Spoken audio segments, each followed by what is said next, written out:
ಬಿಜೆಪಿಯಲ್ಲಿ ಇನ್ನೂ ಸಹ ಬಂಡಾಯ ಶಮನ ಆಗಿಲ್ಲ. ರಾಯಚೂರಲ್ಲಿ ಬಿಜೆಪಿಯ ಬಂಡಾಯ ಶಮನ ಆಗಿಲ್ಲ. ರಾಜಾ ಅಮರೇಶ್ವರ ನಾಯಕ್ಗೆ ಟಿಕೆಟ್ ನೀಡಿದ್ದಕ್ಕೆ ಅಸಮಾಧಾನ ವ್ಯಕ್ತಪಡಿಸ್ತಾ ಇದ್ದಾರೆ. ಬಿಜೆಪಿ ಟಿಕೆಟ್ ಫೈನಲ್ ಆದ ಬಳಿಕ ಬೇವಿ ನಾಯಕ್ ಆಕ್ರೋಶ ಹೊರಹಾಕಿದ್ದಾರೆ. ಬಂಡಾಯ ಶಮನಕ್ಕಾಗಿ ಎಂಟ್ರಿ ಕೊಟ್ಟಿದ್ದಾರೆ ಚುನಾವಣಾ ಉಸ್ತುವಾರಿ. ಇವತ್ತು ರಾಧಾ ಮೋಹನ್ ದಾಸ್ ಅಗರ್ವಾಲ್ ನೇತೃತ್ವದಲ್ಲಿ ಸಭೆಯನ್ನ ನಡೆಸಲಾಗುತ್ತೆ. ಬಿಜೆಪಿ ಟಿಕೆಟ್ ಗೊಂದಲ, ಬಂಡಾಯದ ಬಗ್ಗೆ ಚರ್ಚೆ ಆಗತ್ತೆ. ಚುನಾವಣಾ ಉಸ್ತುವಾರಿ ರಾಧಾ ಮೋಹನ್ ದಾಸ್ ಅಗರ್ವಾಲ್ ಇವತ್ತು ಚರ್ಚೆ ನಡೆಸಿ ಮನವೊಲಿಕೆಯನ್ನ ಮಾಡುವಂತಹ ಸಾಧ್ಯತೆ ದಟ್ಟವಾಗಿದೆ.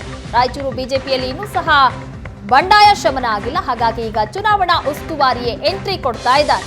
ಬೇವಿ ನಾಯಕ್ ಅವರನ್ನ ಸಮಾಧಾನ ಪಡಿಸುವ ನಿಟ್ಟಿನಲ್ಲಿ ಚರ್ಚೆ ಆಗತ್ತೆ. ಗೊಂದಲಗಳನ್ನ ಬಗೆಹರಿಸುವಂತಹ ಮನವೊಲಿಕೆ ಮಾಡುವಂತಹ ಕೆಲಸಗಳು ಇವತ್ತಾಗತ್ತೆ. ಈ ಬಗ್ಗೆ ಹೆಚ್ಚಿನ ಡೀಟೇಲ್ಸ್ ಅನ್ನ ಕೊಡ್ತಾರೆ ನಮ್ಮ ಪ್ರತಿನಿಧಿ ಜಗನ್ನಾಥ್ ಪೂಜಾರ್ ಸಂಪರ್ಕದಲ್ಲಿದ್ದಾರೆ. ಜಗನ್ನಾಥ್ ಪೂಜಾರ್, ರಾಯಚೂರು ಬಿಜೆಪಿಯಲ್ಲಿ ಅಸಮಾಧಾನ ಏನಿದೆ ಅದಿನ್ನೂ ಕೂಡ ಬಗೆಹರಿದಿಲ್ಲ. ಈಗ ಚುನಾವಣಾ ಉಸ್ತುವಾರಿ ಇವತ್ತು ಎಂಟ್ರಿ ಕೊಡ್ತಾ ಇದ್ದಾರೆ. ಇವತ್ತಾದ್ರೂ ಬಗೆಹರಿಯತ್ತಾ ಅಂತ ಇಲ್ಲಿ ಬಿವಿ ನಾಯಕ್ ಅವರು ಹೇಳ್ತಾ ಇರೋದು ಏನು? ಯಾವ ರೀತಿ ಅಸಮಾಧಾನವನ್ನ ವ್ಯಕ್ತಪಡಿಸ್ತಾ ಇದ್ದಾರೆ? ಬಿವಿ ನಾಯಕ್ ಅವರ ಅಸಮಾಧಾನ ಅಭ್ಯರ್ಥಿಗೆ ಯಾವ ರೀತಿ ಹೊಡೆತ ಕೊಡಬಹುದು? ವೀಣಾ, ರಾಯಚೂರು ಬಿಜೆಪಿಯಲ್ಲಿ ಈಗ ಬಂಡಾಯ ಎದ್ದಿದೆ ಅಂತ ಹೇಳ್ಬೋದು. ಯಾಕೆ ಅಂತಂದ್ರೆ ಬಿಜೆಪಿಯ ಟಿಕೆಟ್ ಅನ್ನ ಹಾಲಿ ಸಂಸದರಾದಂತ ರಾಜಾ ಅಮರೇಶ್ವರ್ ನಾಯಕ್ಗೆ ದೆಹಲಿ ಹೈಕಮಾಂಡ್ ಈಗಾಗಲೇ ಘೋಷಣೆ ಮಾಡಿದೆ.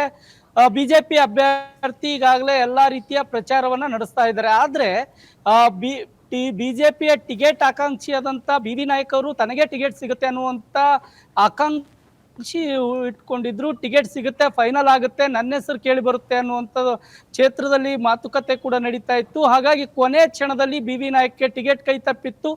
ಆದ್ರೂ ಕೂಡ ಬಿವಿ ನಾಯಕ್ ಮಾತ್ರ ನಾನು ಬಿಜೆಪಿಯಲ್ಲಿ ಇದ್ದೇನೆ, ಬಿಜೆಪಿಯಿಂದನೇ ನಾಮಪತ್ರ ಸಲ್ಲಿಕೆ ಮಾಡ್ತಾ ಇದ್ದೇನೆ, ಕಾರ್ಯಕರ್ತರು ಈಗಾಗಲೇ ಬಿಜೆಪಿಯಿಂದ ನಾಮಪತ್ರ ಸಲ್ಲಿಕೆ ಮಾಡಬೇಕು ಅನ್ನುವಂಥ ಮಾತುಗಳನ್ನು ಹೇಳಿದ್ದಾರೆ. ಬಿಜೆಪಿಯ ರಾಜ್ಯ ಮುಖಂಡರಿಗೂ ಕೂಡ ನಾನು ಭೇಟಿ ಮಾಡಿದ್ದೀನಿ. ಕೊನೆ ಗಳಿಗೆವರೆಗೂ ಕೂಡ ನಾನು ಕಾದು ನೋಡ್ತೀನಿ. ಬಿಜೆಪಿ ರಾಜ್ಯ ಮುಖಂಡರಿಂದ ನನಗೆ ಉತ್ತಮ ರೆಸ್ಪಾನ್ಸ್ ಸಿಕ್ಕಿದೆ ಅನ್ನುವಂಥ ಮಾತುಗಳನ್ನ ಬಿವಿ ನಾಯಕರು ಹೇಳ್ತಾ ಇದ್ದಾರೆ. ಇತ್ತ ರಾಜಾ ಅಮರೇಶ್ವರ್ ನಾಯಕ್ ನನಗೆ ಟಿಕೆಟ್ ಫೈನಲ್ ಆಗಿದೆ, ನಾನು ಬಿಜೆಪಿಯ ಅಧಿಕೃತ ಅಭ್ಯರ್ಥಿ ಅಂತೇಳಿ ಪ್ರಚಾರ ಮಾಡ್ತಿದ್ದಾರೆ. ಹೀಗಾಗಿ ಎಷ್ಟೇ ಸಮಾಧಾನ ಮಾಡಿದ್ರು ಕೂಡ ಬಿವಿ ನಾಯಕ್ ಸಮಾಧಾನ ಆಗ್ತಾ ಇಲ್ಲ. ಅಸಮಾಧಾನಗೊಂಡು ಕಾರ್ಯಕರ್ತರ ಸಭೆಗಳನ್ನು ಮಾಡ್ತಿದ್ದಾರೆ. ಸೋಷಿಯಲ್ ಮೀಡಿಯಾಗಳಲ್ಲಿ ಹಾಲಿ ಸಂಸದರಾದಂಥ ರಾಜಾ ಅಮರೇಶ್ವರ್ ವಿರುದ್ಧ ಟ್ಯಾಗ್ಗಳು ಮಾಡ್ತಾ ಇದ್ದಾರೆ. ಹೀಗೆ ಗೋ ಬ್ಯಾಕ್ ಅಮರೇಶ್ವರ್ ನಾಯಕ್ ಅನ್ನುವಂತ ಪ್ರತಿಭಟನೆ ಕೂಡ ರಾಯಚೂರು ಜಿಲ್ಲೆಯಲ್ಲಿ ನಡೀತಾ ಇದ್ದಾವೆ. ಇದೆಲ್ಲವನ್ನ ಗಮನಿಸಿದಂತ ಹೈಕಮಾಂಡ್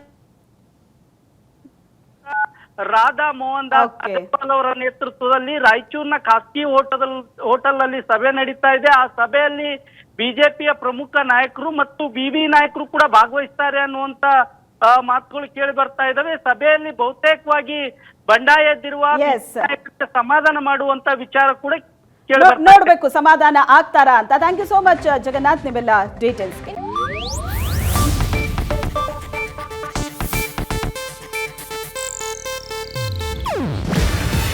ಇದು ಏಷ್ಯಾನೆಟ್ ನ್ಯೂಸ್ ನೆಟ್ವರ್ಕ್ ಪ್ರಸ್ತುತಿ.